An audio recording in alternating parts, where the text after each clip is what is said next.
Abra a tua Bíblia comigo em Efésios capítulo 5, por favor. Nós vamos ler a partir do versículo 3. Nós paramos hoje à tarde no versículo 2 do capítulo 5, onde termina, na verdade, o capítulo 4. Termina no versículo 2 do capítulo 5. Por isso nós vamos partir do versículo 3, onde lemos assim: que a imoralidade sexual e toda impureza ou avareza não sejam nem sequer mencionadas entre vocês, como convém a santos. Não usem linguagem grosseira, não digam coisas tolas nem indecentes, pois isso não convém. Pelo contrário, digam palavras de ação de graças. Fiquem sabendo disto: nenhuma pessoa imoral, impura ou avarenta, porque a avareza é idolatria, tem herança no reino de Cristo e de Deus. Bem, essa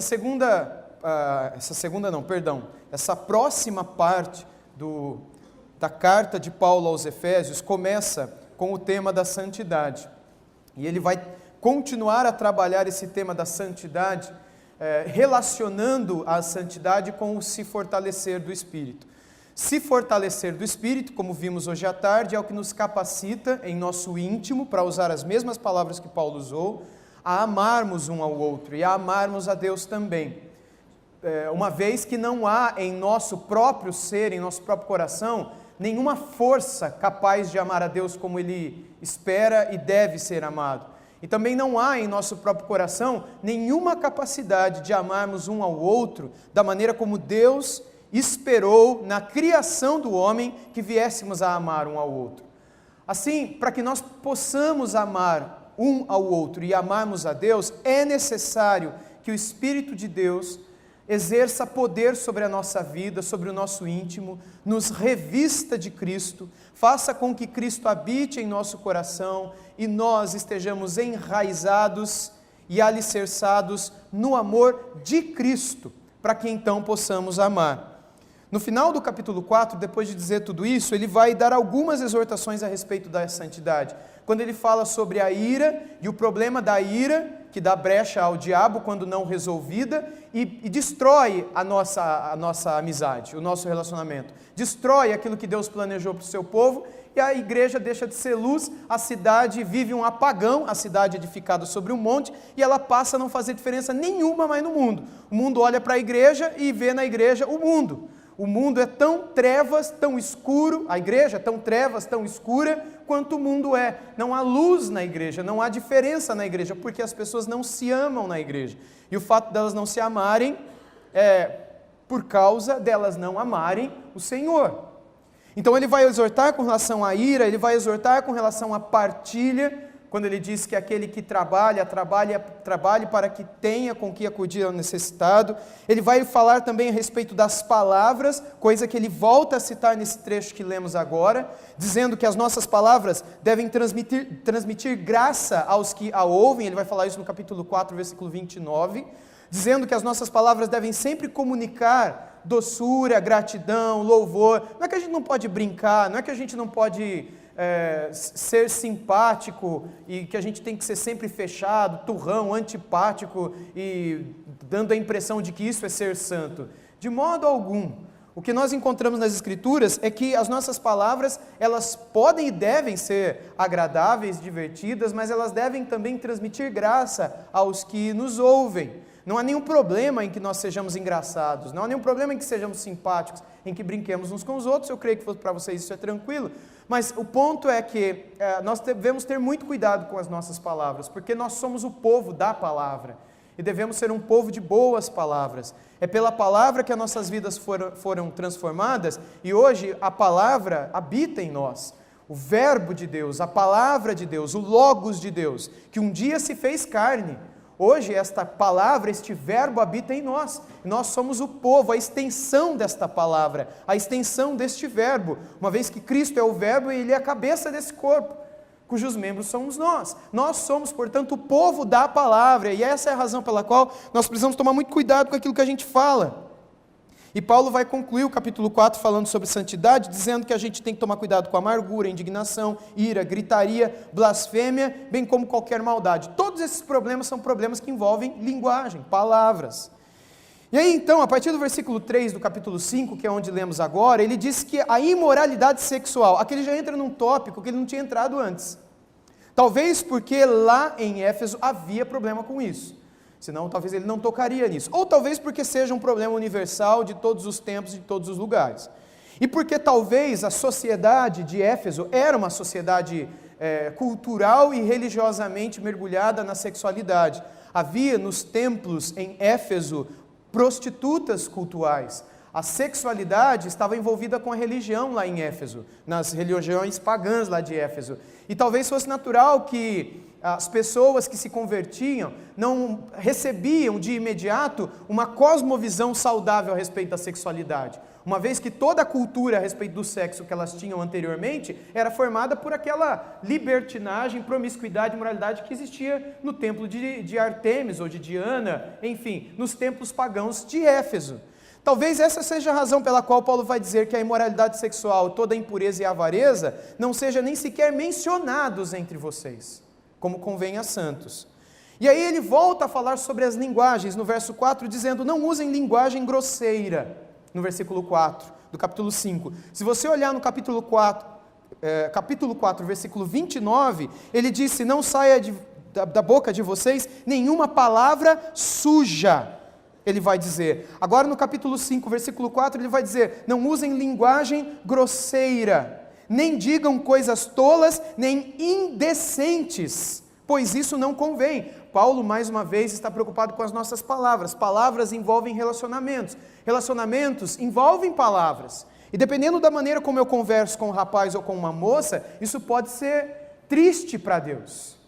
Isso pode também demonstrar coisas que existem no meu coração relacionadas àquela moça ou àquele rapaz e que não agradam a Deus. Por isso ele está falando, esse tipo de linguagem não deve nem existir no meio de vocês. Linguagem suja, linguagem grosseira, linguagem tola ou indecente, ou palavra suja.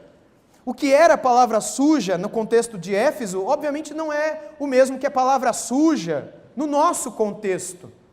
E é muito curioso que hoje em dia existem cristãos que acreditam que linguagem suja, ou linguagem grosseira, ou linguagem tola, ou linguagem indecente, seja um recurso filosófico que possa ser legítimo em determinadas conversas ou debates, não é? Entre cristãos. Todas as vezes que uma palavra assim sai da sua boca, você está quebrando aquilo que a palavra, que o Espírito Santo de Deus descreveu aqui. De nossa boca não deve sair palavras sujas, nem tolas, nem indecentes, nem morais, nem grosseiras. Pelo contrário, devem ser palavras que convêm aos santos, palavras que expressem que Cristo nos revestiu e palavras de ação de graças, palavras de gratidão. Palavras que demonstrem a nossa gratidão e o nosso amor pelo Senhor. E aí ele vai dizer algo muito sério no 5, quando ele diz, nenhuma pessoa imoral, impura e avarenta tem herança no reino de Cristo e de Deus. Isso é forte, hein? O que é uma pessoa imoral, impura ou avarenta? Aí você pode pensar, é uma pessoa que estupra, é uma pessoa que bota fogo no outro, é uma pessoa que isso, que aquilo. Mas qual é o contexto aqui? Sobre o que ele está falando? Palavras. Desde o 4 até o começo do 5, ele está falando de palavras. Lá no meio ele colocou a imoralidade sexual. Mas antes e depois, o tempo todo é palavras. Inclusive nós não devemos mentir, ele vai dizer no verso 25, palavras. Talvez a razão pela qual, e quando ele trata de imoralidade sexual, ele inclusive queira correlacionar palavras com a imoralidade sexual. Até porque na nossa cultura é muito comum que palavras sujas, palavrões, envolvam aspectos de imoralidade sexual, ou de zonas de prostituição, ou coisas desse gênero. Ele está falando, quem usa destas palavras não tem herança no reino de Cristo. Uma pessoa que fala palavrão não vai para o céu. Deu para entender? Simples assim. Eu queria falar isso desde o início, mas eu estou falando com as palavras de Paulo. É simples assim. Eu sei que hoje tem muita gente que tem dificuldade com isso, mas vocês leem outra coisa aqui? Ou não é isto que Paulo está falando?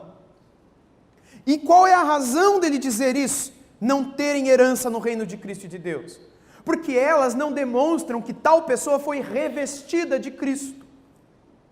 Porque estas palavras não demonstram que tal pessoa tem afetos de amor pela outra pessoa. Ninguém chega na outra e chama ela disso ou de aquilo porque a ama. Ninguém manda a pessoa ou fala certas coisas porque ama aquela pessoa. A gente sabe disso. Quando tais palavras saem da nossa boca, é ou porque a gente está com raiva, ou porque a gente está com ódio, ou porque a gente está zoando demais, a gente está querendo fazer uma brincadeira. Mais uma vez, tudo nos é lícito, mas nem tudo nos convém. E é o que ele diz aqui, estas palavras não convêm a santos. Tudo te é lícito, tudo te é permitido, mas você não pode se deixar dominar por todas estas coisas. Porque senão quem te domina não é o Espírito Santo, mas é você mesmo. Tua própria mente, teu próprio coração, tua própria cabeça. Por isso que quando você pensa, você vai e fala. Você não se importa se isso transmitirá gratidão, amor, se isso refletirá a imagem de Cristo. Bem, ser cristão é ser um santo. Santo não é ser de uma casta especial ou superior. Nas Sagradas Escrituras, para a igreja de Éfeso, de Corinto, de Roma, de Tessalônica e tantas outras, a ideia de um santo é a ideia de todos na comunidade cristã. Porque todos foram santificados, desarraigados, separados, todos foram revestidos de Cristo. Todos, sobre todos, foi derramado o amor de Deus. Logo, banhados desse amor, somos habilitados a amarmos uns aos outros, e nesta nova relação tem certas coisas que não convêm a nós. E é por isso que ele está falando, quem não vive dessa forma não vai para o céu. Porque não ama o próximo, e não ama a Deus, não conhece a Cristo, não tem o domínio do Espírito sobre si, não é dominado pelo Espírito, é dominado pelo seu próprio coração. Essas pessoas têm que tomar cuidado. E ele continua dizendo a partir do 6, não deixem enganar com o quê? Palavras vãs, palavras vazias. Será que a gente tem alguma dúvida que o ponto de Paulo aqui são palavras? Desde o final do 4 ele está lidando com aquilo que sai da nossa boca.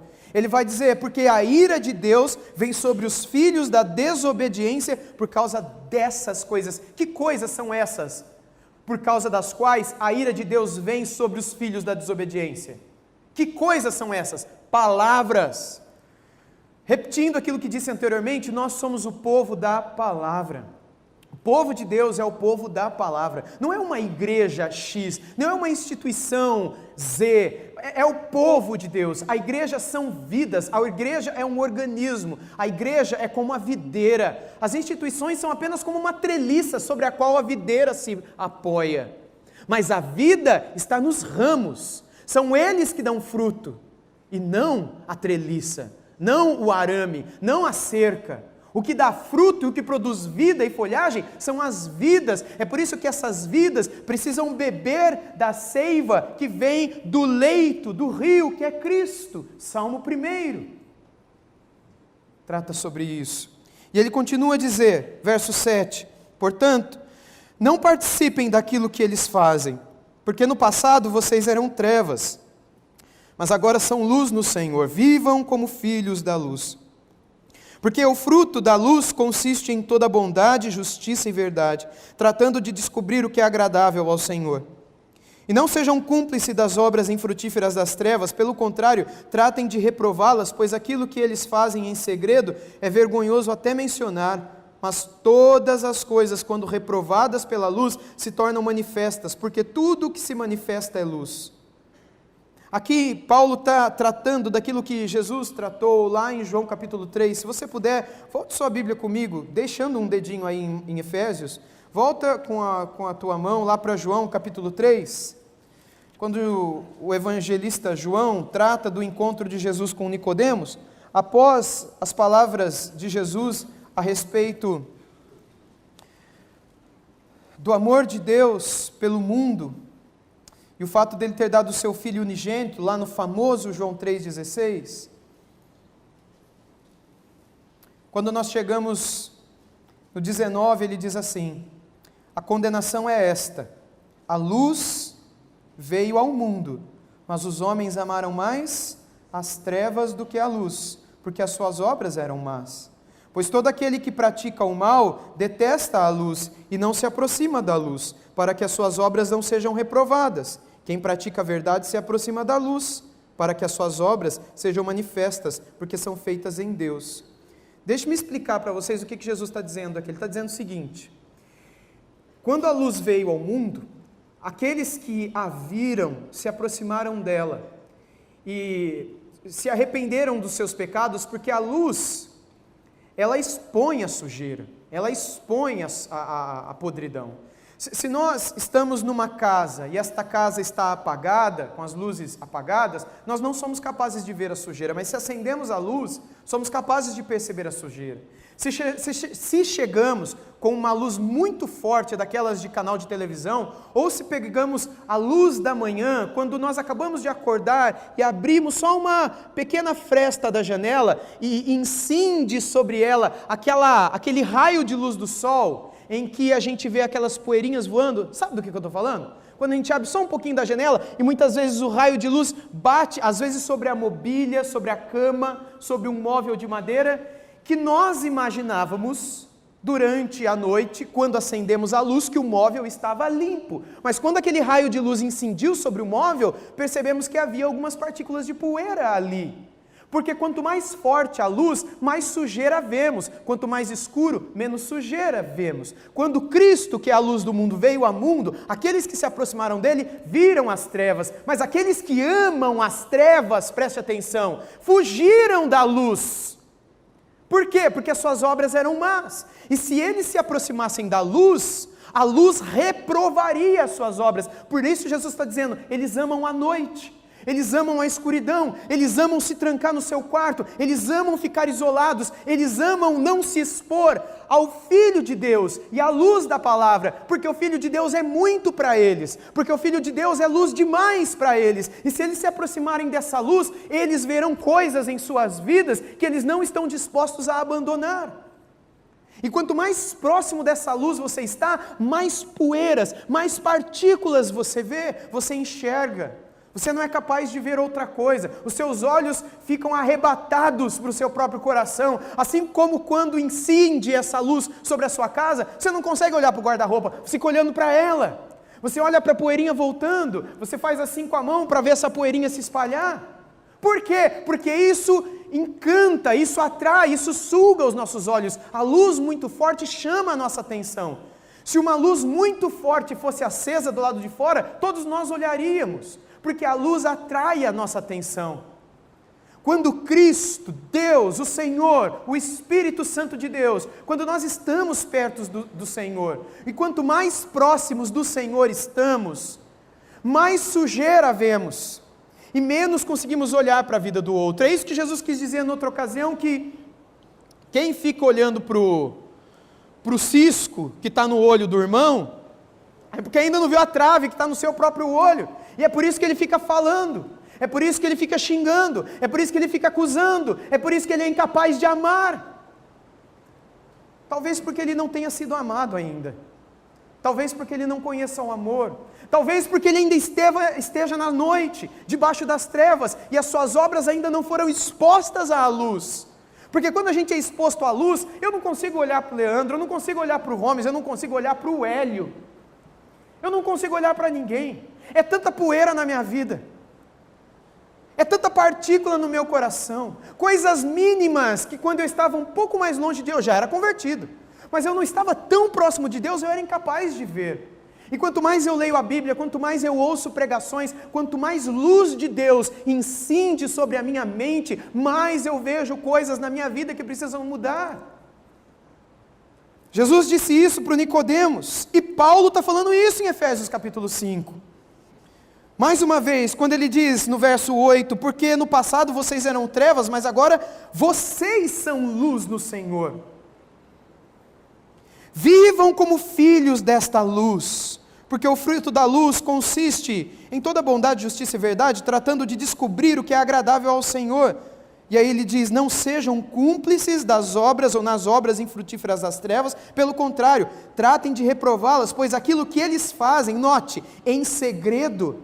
O que significa em segredo? É no escuro, de noite, dentro do carro, dentro das matas, dentro do seu quarto, é onde ninguém vê. Por quê? Porque eles têm vergonha de fazer aquilo na sala da casa, com a luz acesa, com toda a família vendo. Eles trancam a porta no banheiro, trancam a porta no quarto e fazem coisas que eles jamais fariam na mesa da cozinha com a mãe do lado, com o marido do lado. Por quê? Eles amam fazer em segredo. Por quê? Porque as suas obras são más, elas são reprovadas pela luz. Não a luz do pai, da mãe, do marido, da esposa, mas a luz de Jesus. Reprova aquele pecado, por isso que eles gostam de fazer tudo escondido. Mas quando essas pessoas se aproximam de Jesus, Jesus acaba com isso na vida dessas pessoas. E agora elas não têm mais vergonha de nada. A vida delas, como Paulo descreve, é uma carta aberta. Elas amam tanto a Deus que elas não conseguem mais fazer nada escondido. E ele diz aqui que até o que eles fazem escondido é vergonhoso de se mencionar. Mas todas as coisas, quando reprovadas pela luz, se tornam manifestas. Porque tudo se manifesta, tudo que se manifesta é luz. Por isso é que se diz, versículo 14, desperta, você que está dormindo, acorda, levante-se dentre os mortos e Cristo o iluminará. O que Paulo está falando aqui? Ele está falando que quem está nas trevas ainda está dormindo.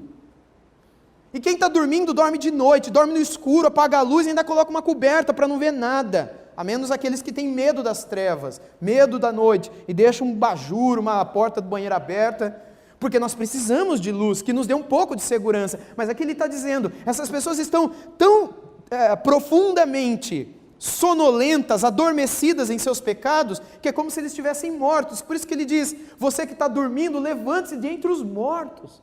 Já viu pessoa que dorme e parece estar morrendo? Pode cair o mundo, a pessoa não acorda. Imagina uma pessoa dormindo dessa forma no pecado, afundada no pecado, e tudo que ela ama são as trevas, tudo que ela ama é a escuridão. Ele está dizendo aqui, que o único que pode iluminar essa vida é Cristo. O chamado de Deus é desperte, mas se Cristo não iluminar aquela vida, jamais ela será iluminada. Por isso nós devemos orar por essas pessoas. Por isso vocês que já são cristãos, mas por alguma razão estão vivendo um período de suas vidas, porque se esse período for longo demais, desconfie se é cristão mesmo.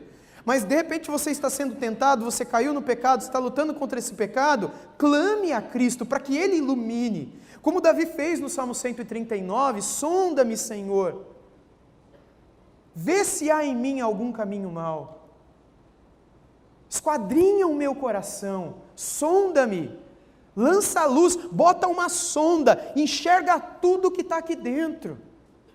Ilumine-o de tal maneira que o Senhor seja capaz de ver aquilo que nem eu consigo ver.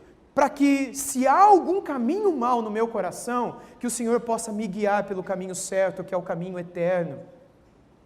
Essa é a ideia que Deus espera ver em nós. No verso 15 ele continua dizendo, portanto, tenham cuidado com a maneira como vocês vivem, e não vivam como tolos, mas como sábios. O que Paulo chama de tolos aqui? Aqueles que falam palavrão, aqueles que vivem de forma indecente, aqueles cujas palavras são torpes, são indecentes, são grosseiras, são tolas, como ele mesmo diz, são sujas, são mentirosas, que trabalham, mas não ajudam ninguém, que são egoístas, que a boca não transmite graça para ninguém, que não edifica ninguém, que vive para si mesmo, vai morrer para si mesmo, vai queimar no inferno para si mesmo.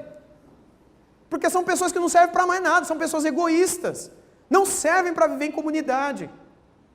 São pessoas que jamais suportariam estar no céu. É uma grande família. O céu para essas pessoas é um inferno. Por isso que o inferno para elas é um presente.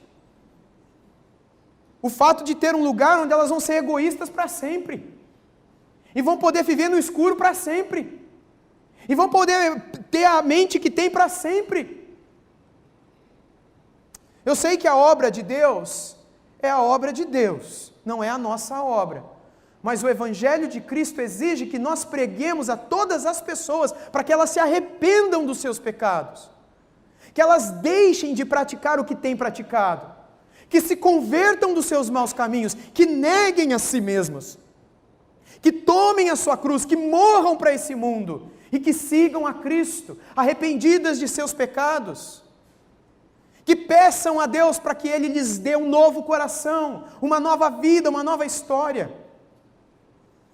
Mas nós sabemos, como falamos e lendo em Efésios capítulo 1, isso jamais acontecerá no coração dessa pessoa, sem que por um milagre Deus a tire do mundo dos mortos. Mas como eu disse no início, Paulo não está falando aqui com os mortos. Ele escreveu essa epístola para os santos e fiéis, para aqueles que em algum momento já tiveram um encontro com o Senhor Jesus, mas que por alguma razão, como Jesus mesmo disse em Apocalipse 2, perderam o seu primeiro amor, e agora não sabem nem mesmo mais o que era amarem uns aos outros. A partir do versículo 16, ele diz, aproveitando bem o tempo, porque os dias são maus, pois esta razão, 17, não sejam insensatos, mas procurem compreender qual é a vontade do Senhor. Aqui Paulo praticamente termina o seu grande ponto, ele conclui o seu pensamento, a sua ideia, o seu ponto. Ele termina aqui. A partir do 18, ele começa a sua conclusão. Infelizmente, tem o capítulo 6 aí no meio, mas na verdade o que Paulo começa no versículo 18, ele só termina lá no 6, 24. É uma toada só. Eu sei que a Sociedade Bíblica do Brasil e as outras sociedades que imprimem Bíblias para nós, colocam uns subtítulos aí no meio, não é? Mas esses subtítulos são humanos, eles não estão no texto original. Na verdade, o que nós encontramos é que há uma linha de raciocínio que Paulo começa em Efésios 3 e termina aqui em 5,17. Que é o valor da unidade, do amor, que só é possível graças a um povo que foi fortalecido com o poder. E ele coloca, de certo modo, a responsabilidade nesse povo também. Fortalecei-vos, ele diz. Encham-se, ele diz. Busquem, ele está falando. Não falem, se irá, não dorma, não deixa o sol se pôr sobre a ira de vocês, nem deem lugar ao diabo. Ou seja, Deus faz, mas Ele coloca a responsabilidade em nós também. Então não entrega tudo para o Senhor e diz, Deus, se o Senhor não fizer, eu não sou capaz de fazer nada. Você não é capaz de fazer nada, a menos que você não tenha se convertido, porque se você foi liberto das trevas, você é capaz de fazer tudo. Você foi liberto, você não está mais morto. Você está vivo para Deus. Você não é mais escravo do pecado. Agora você tem liberdade. O famoso livre-arbítrio. Agora, você pode. Agora você está livre. Você não está mais morto e condenado. Agora, se você quer buscar a palavra, você tem um Espírito que te ilumina a mente e te traz compreensão. Antes você não era capaz.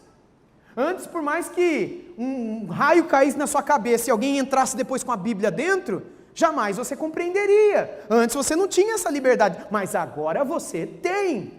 Então entenda essa responsabilidade. Se por um lado Deus vai agir em alguns momentos, por outros momentos Ele vai deixar que você compreenda a vontade dEle e ponha em prática a palavra dEle, obedecendo-o de coração, para que aquilo que Ele disse no capítulo 4, você seja aperfeiçoado, como convém a um santo. Mas vamos para a conclusão de Paulo, a partir do versículo 18, onde ele diz assim, e não se embriaguem com o vinho, pois isso leva à devassidão, mas deixem-se encher do Espírito. Esse texto é tão famoso, né? E por que Paulo fala do vinho aqui? Muita gente não entende, mas muita gente usa esse texto só para dizer do vinho. Mas Paulo não está falando de vinho nessa carta, eu acho que deu para a gente perceber. A gente está lendo Efésios desde o capítulo 1, desde ontem à noite. Ele está falando de vinho nessa carta? Ele está falando de comida e bebida? Não, mas do nada, falando sobre santidade, falando sobre ser cheio do Espírito, falando sobre coisas em nossas bocas que podem atrapalhar a nossa vida com Deus, a nossa comunhão com o próximo, do nada ele fala, não se encha com vinho, mas se encha com o Espírito. Aí ele vai falar como se encha com o Espírito. Por que raios Paulo fala do vinho aqui? Pensando, estudando, eu entendi. E a razão é muito simples. Quando eu pego o vinho mesmo, não é aquele vinho que a gente acha que é vinho, mas que não é vinho. O vinho, 14%, 12%, ou vinho do Porto, um pouquinho mais forte, o vinho. E você pega outra bebida alcoólica, destilada que seja, uma cachaça. Cerveja é muito fraquinha, tem que beber muito. Mas quando você pega uma bebida alcoólica, você não, lógico, né? Mas alguém Alguém. Pegou a bebida alcoólica e bebeu. Tá tudo bem. Bebeu de novo, começou a esquentar. Bebeu de novo, começou a ficar tonto. Aí você diz, como é que você sabe? Eu me converti com 17. Mas como é que 17 não pode? A gente vive no aonde? No Brasil. Mas isso é outra história. Bom, aí começou a esquentar, você começou a ficar tonto, você começou a ficar meio diferente. Não é assim? E aí, você que nunca ficou bêbado, mas conhece um bêbado na família, ou conhece um bêbado na sua rua, ou conhece um bêbado no seu bairro, o que acontece com o bêbado quando ele está realmente embriagado? Muda tudo, não é? Como é que o jeito do bêbado andar é? É igualzinho? Não. O bêbado tropeça e cai. Então o jeito de andar muda. O jeito de enxergar permanece o mesmo? Não, muda também. Ele não consegue enxergar mais nada direito. O jeito de ele falar muda. Muda. Então muda o jeito de andar, muda o jeito de ver, muda o jeito de falar. E as afeições de um bêbado? As emoções de um bêbado? São as mesmas? O bêbado, ele não consegue andar, ele senta na calçada. E como ele está fedendo cachaça, chega sempre um vira-lata do lado, um cachorro. Ele olha para o cachorro, ele abraça o cachorro, ele beija o cachorro na boca e fala, eu vou casar com você. Ele leva o cachorro para casa e fala, você vai sair, eu vou casar com esse cachorro aqui. Porque as afeições dele mudam. E se ele está com a carroça dele, ele abraça o cavalo, ele vai de... Muda. As afeições dele mudam. Por quê? Porque o álcool, quando em grande concentração no nosso corpo, altera a nossa capacidade cognitiva, de modo que as nossas afeições, as nossas percepções sensoriais são alteradas. Então por que Paulo está falando isso aqui? Porque da mesma maneira como o vinho em excesso, a bebida alcoólica em excesso, quando chega ao estágio da embriaguez, ela altera as nossas percepções, as nossas palavras, as nossas afeições e etc., o Espírito Santo de Deus também o faz. De que maneira?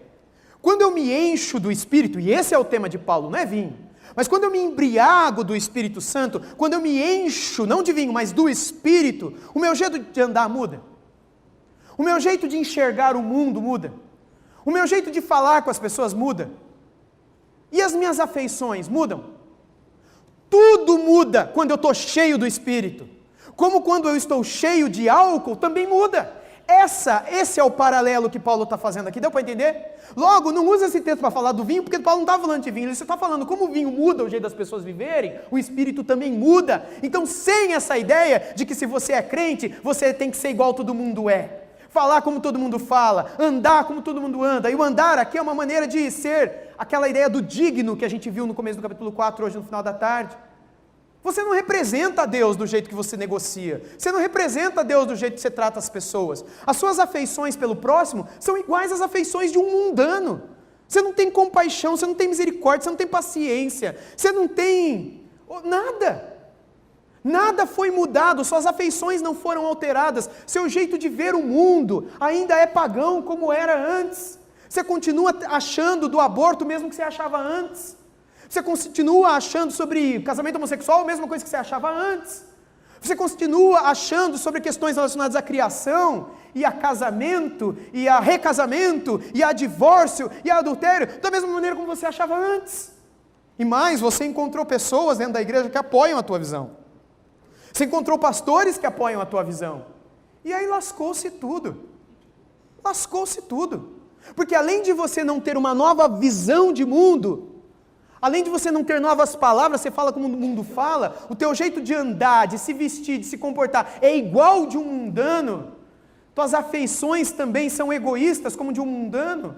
Como é que o Espírito de Deus pode habitar na tua vida? Se ele muda tudo isso, se ele transforma tudo isso, tal como o vinho transforma o estado de alguém que se embriaga dele.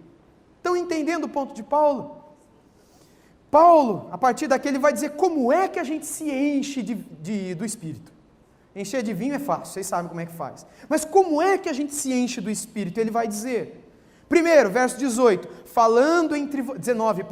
falando entre vocês com salmos, hinos, cânticos espirituais, cantando e louvando com o coração ao Senhor, ou seja, falando da palavra, cantando a palavra, dando sempre graças por tudo ao nosso Deus e Pai em nome do Senhor Jesus Cristo, ou seja, sempre sendo gratos ao Senhor, E aí ele continua falando, sujeitem-se uns aos outros no temor de Cristo. E aí é quando ele começa falando da esposa e do marido. Nas nossas Bíblias parece que ele está falando de um novo assunto, não parece? Pela divisão que a sociedade bíblica coloca. Parece que começou um novo assunto, agora ele está falando sobre deveres da mulher, deveres do marido. Essa divisão aqui é péssima. Porque na verdade Paulo está falando sobre se encher do Espírito. Primeiro é falando entre nós com salmos, cânticos, hinos espirituais, depois é cantando ao Senhor, depois é nos sujeitando uns aos outros, as mulheres se sujeitando aos maridos, como a igreja se sujeita a Cristo, o marido se sujeitando à mulher no amor e no sacrifício por ela. Entenda, a sujeição é mútua. A liderança, obviamente, é do marido.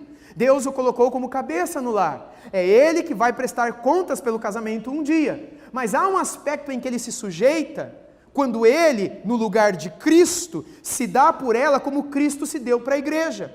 Como é que Cristo se deu para a sua noiva, para a sua igreja? Se sacrificando por ela, se sujeitando a tudo que se sujeitou por amor a ela. É nesse sentido que o marido também, por amor à sua esposa, sacrifica suas próprias vontades, seus desejos em muitos momentos, para cuidar da vida espiritual da sua esposa, sendo assim um exemplo daquilo que Cristo foi e é com a sua igreja. E a mulher, ela vai olhar para aquilo que é a igreja perfeita, ela vai falar, eu tenho que ser uma igreja perfeita, e o meu marido é o Jesus perfeito.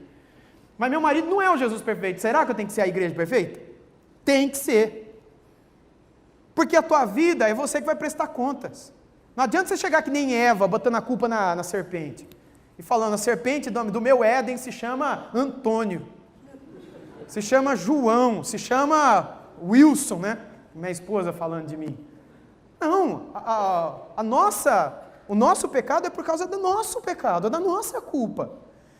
Na continuação da leitura, portanto, quando ele diz no verso 21, sujeitem-se uns aos outros no temor de Cristo, aqui ele entra, saindo do contexto da igreja, para entrar no contexto do lar, porque são as famílias que formam a igreja. Ele diz, esposas, que cada uma de vocês se sujeite ao seu próprio marido, como ao Senhor, porque o marido é o cabeça da esposa, como também Cristo é o marido da igreja, sendo ele próprio o salvador do corpo. Como, porém, a igreja está sujeita a Cristo, assim também a esposa se sujeite em tudo ao seu próprio marido. E aí agora ele vai falar do marido. E o marido está ligado ao verso 21, sujeitem-se uns aos outros no amor de Cristo. Maridos, que cada um de vocês amem a sua esposa. Isso é uma sujeição. Como também Cristo amou a igreja, por causa disso que é uma sujeição. Porque se fosse para amar como todo mundo ama lá fora, é fácil. Mas para o marido amar a esposa como Cristo amou a igreja, é impossível. Desculpem, esposas. É impossível. Mas esse é o nosso padrão. Jesus está falando, eu não quero que vocês tenham um padrão lá fora, não. Quando vocês forem amar as suas esposas, o padrão de vocês, maridos, sou eu amando a igreja. Vocês nunca vão amar a sua esposa como eu amei a igreja, mas vocês vão ter que olhar para mim. E vão se esforçar e pedir graça todo dia para amar elas como eu amo a igreja. E às vezes a igreja não é fácil. Às vezes a igreja me trai. Às vezes a igreja me abandona. Às vezes a igreja fala umas coisas que eu não gosto. Não é assim que a igreja, faz com Jesus? Então, maridos, assim como eu amo a igreja, vocês têm que amar elas. Fala para mim, é mais fácil ser submissa ou amar como Cristo amou? É uma longa briga, né? As mulheres vão achar que é da parte delas, os maridos vão dizer que elas não sabem de nada, né? Tadinhos. Aí ele vai dizer aqui, Cristo amou a igreja e se entregou por ela. Maridos devem fazer isso. E olha o que ele diz sobre Cristo e a correlação com os maridos. Para que a santificasse, tendo-a purificado por meio da lavagem da água pela palavra, mais uma vez ele volta a falar da palavra, e é a palavra de Jesus que purifica a sua igreja. Por quê? Porque um dia Jesus vai apresentar, verso 27, a si mesmo, a igreja como igreja gloriosa, sem mancha, nem ruga, nem coisa semelhante, porém santo e sem defeito. E o que ele diz no 28? Assim também o marido. Aí é golpe baixo, entendeu? Aí não dá. Porque da mesma maneira como Jesus vai apresentar, porque é isso que ele diz no 29, assim também o marido deve amar a sua esposa, cuidar dela.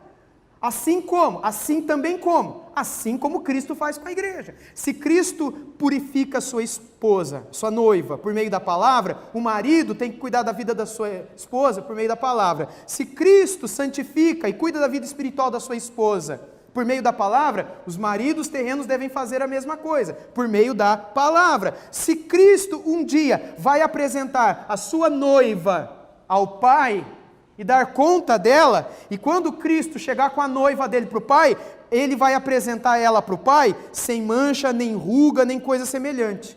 Assim também os maridos um dia, porque ele fala assim também o marido. O marido também vai prestar conta da sua esposinha um dia para o papai do céu, e deve apresentá-la sem mancha nem ruga,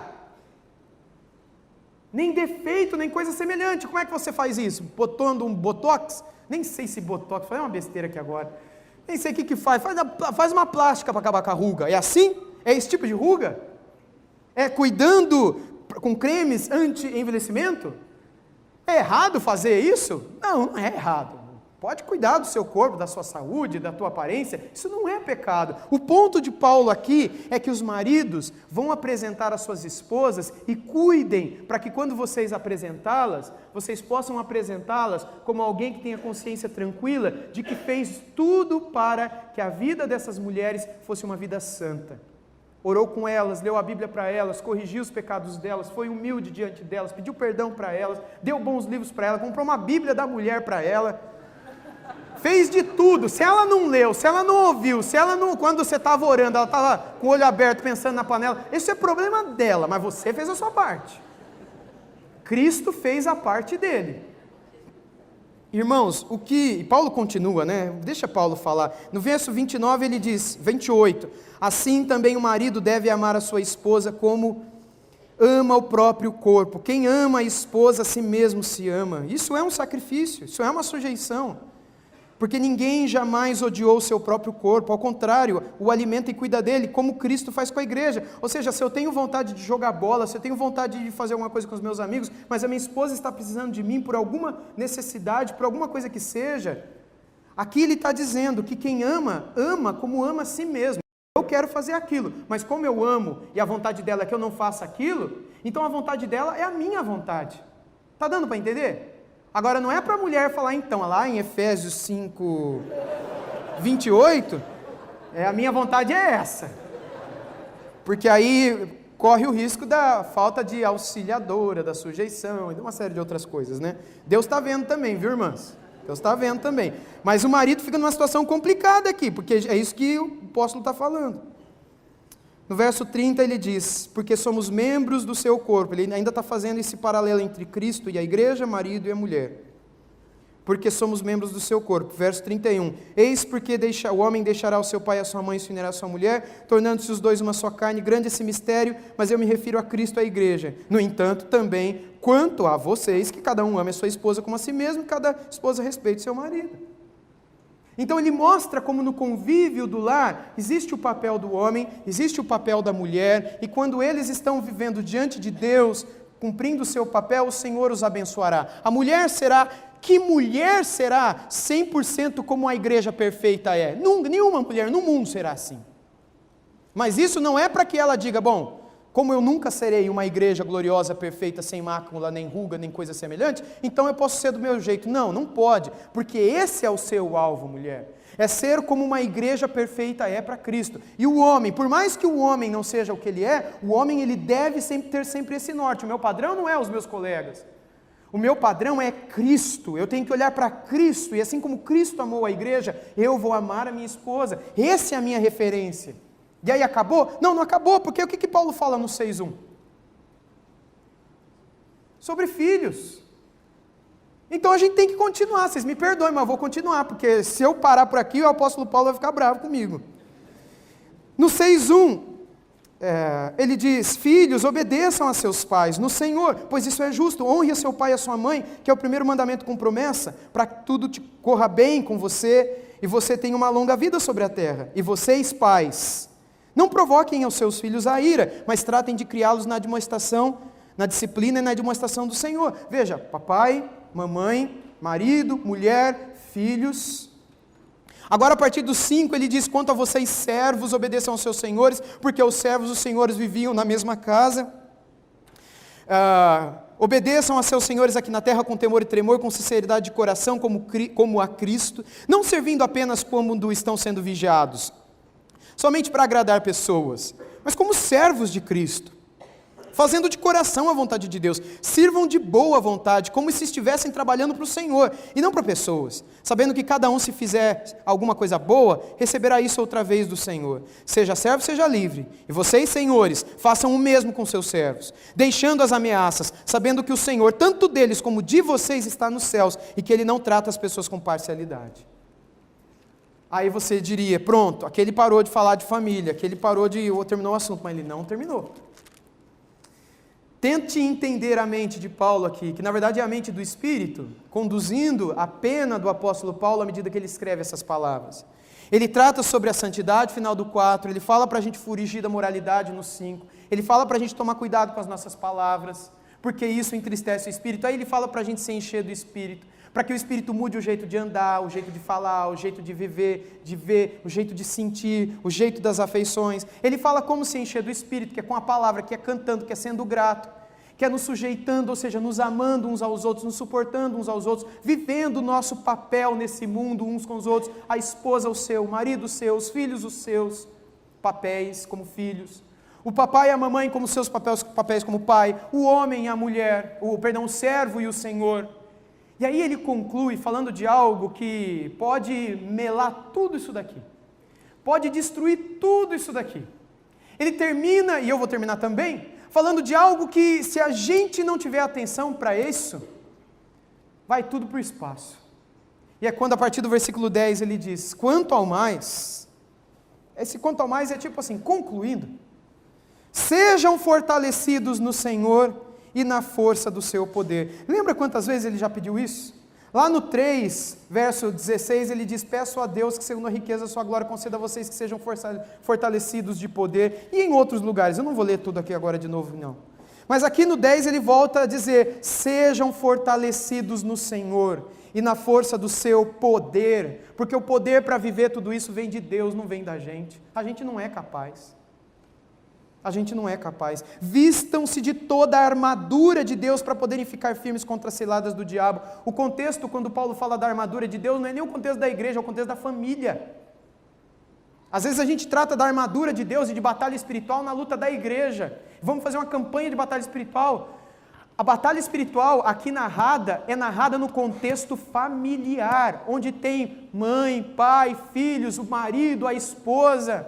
É nesse contexto que ele está dizendo, busquem a armadura de Deus. Ué, mas não tem a ver com a igreja não? Tem, é claro, porque esse pai e essa mãe depois vão para onde? Vão para a igreja. E vão se juntar com outros pais e mães, outros maridos e outras esposas.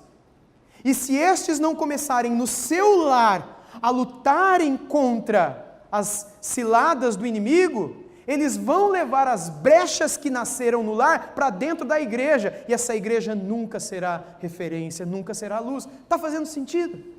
Por isso que ele traz o contexto da família aqui para a conversa. E ele diz no contexto da família, vistam-se, 11, com toda a armadura de Deus para poderem ficar firmes contra as ciladas do diabo. 12, porque a nossa luta não é contra a carne ou sangue. Nossa luta não é contra a esposa ou contra o marido. Nossa luta não é contra os nossos pais. Nossa luta não é contra os servos ou contra os senhores. A nossa luta não é contra os nossos filhos.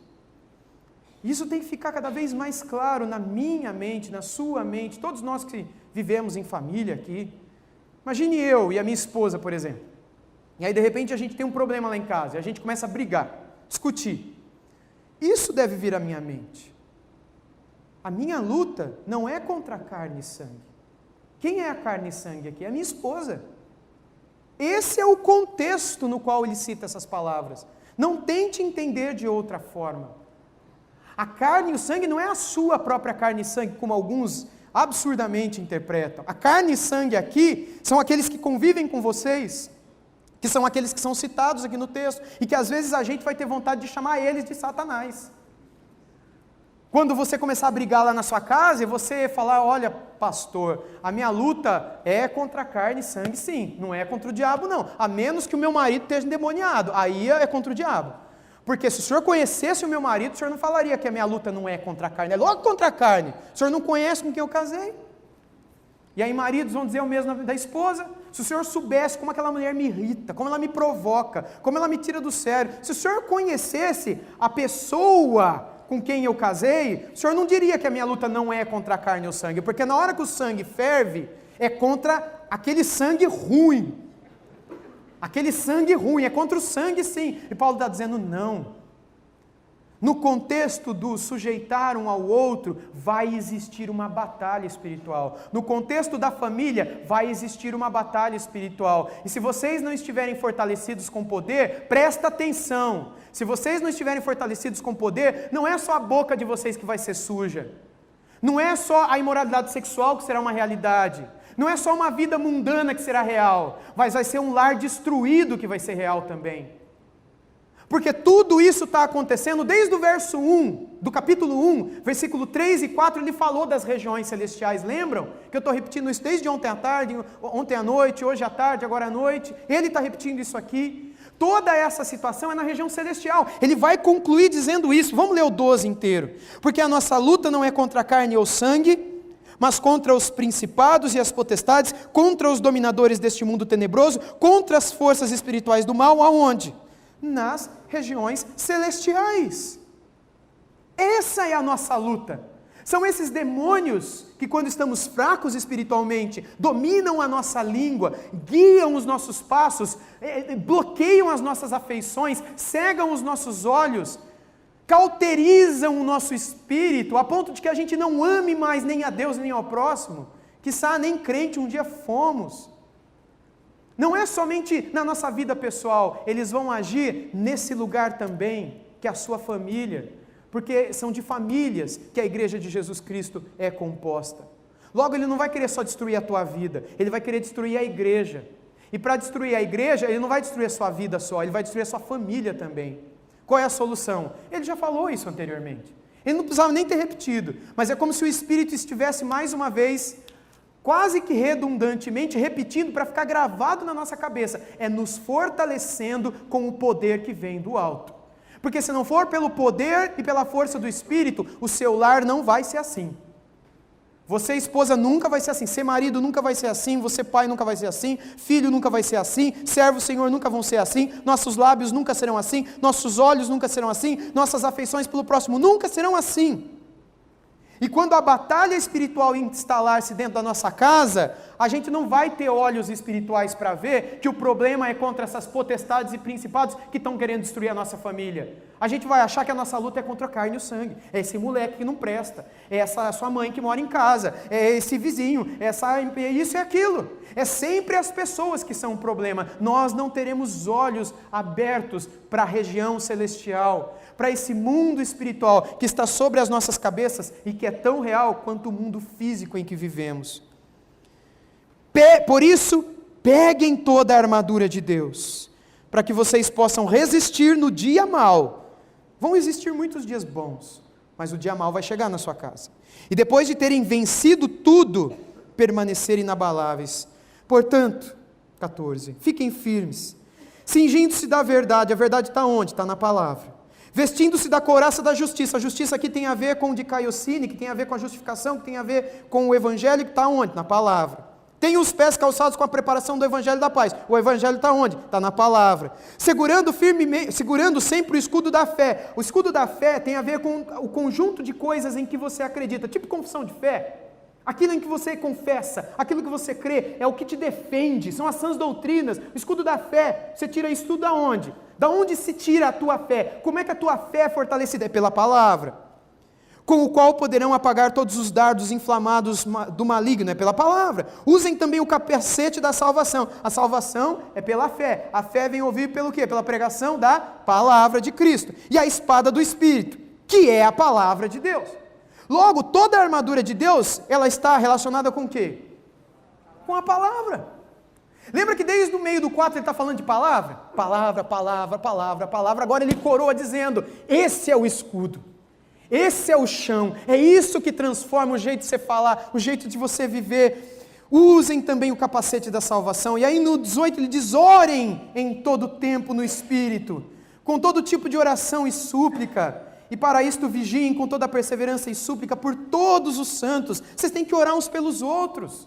Vocês têm que amar uns aos outros e orar uns pelos outros. Ah, talvez tenha aquele irmão que é mais forte na fé, não precisa orar pela vida dele. Não, tem que orar também, tem que olhar pelos pastores também. Veja, no 19, Paulo diz, e orem também por mim. Se tinha alguém por quem a gente não precisava orar, era por Paulo. Homem de Deus, homem santo, homem inspirado pelo Espírito para escrever 13 livros na Bíblia. E ele está falando aqui, ora pela minha vida também.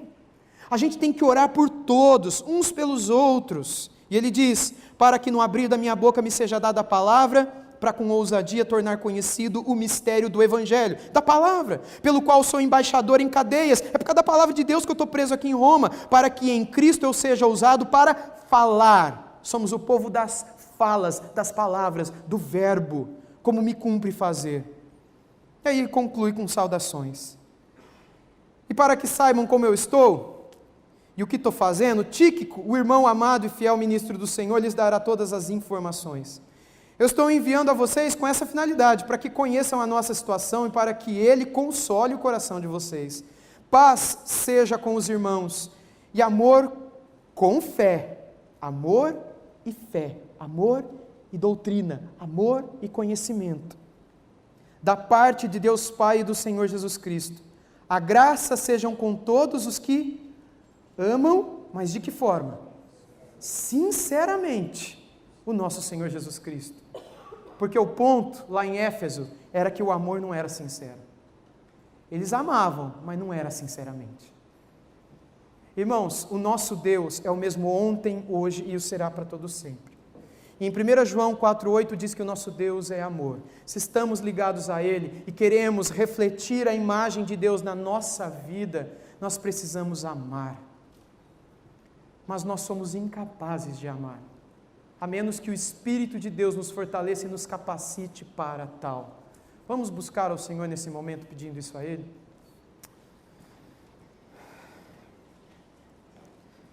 Senhor, como eu falei e eles concordaram comigo aqui agora, não há em nós nenhuma capacidade para que vivamos dessa forma. Não há em nós nenhum poder, não há em nós nenhuma força. O que há em nós é uma natureza pecaminosa e corrupta desde o nascimento. Um corpo que é suscetível e tentado diariamente. Mas há sobre nós também a graça e a misericórdia do Senhor. Há sobre nós o sangue de Jesus Cristo, o selo do Espírito, a garantia de que estamos debaixo de uma nova aliança e de que Cristo nos susterá, como cantamos nessa noite, até o último dia da nossa vida aqui. Mas, Pai, nós não queremos viver até o último dia sem imitarmos o Senhor, sem espelharmos o Senhor, sem sermos como o Senhor. O Senhor mesmo disse que queria ver isso em nós. Sejam santos porque eu sou santo. Amem a mim e ao próximo, como vocês amam a si mesmos. Aquele que me ama é aquele que guarda a minha palavra. Senhor, a gente quer guardar a Tua palavra. E a gente pede que pela obra do Teu Espírito, o Senhor possa transformar mais e mais a cada dia o nosso coração, a fim de que sejamos esse povo que o Senhor quis que os efésios fossem na sua geração. Não permita que o primeiro amor se esfrie dentro de nós, mas o reacenda pelo vento e sopro do Teu Espírito, despertando-nos, genuinamente avivando-nos, de verdade, para que possamos Te amar mais do que tudo nesse mundo e experimentarmos a alegria de amarmos uns aos outros também. Em nome de Jesus. Amém.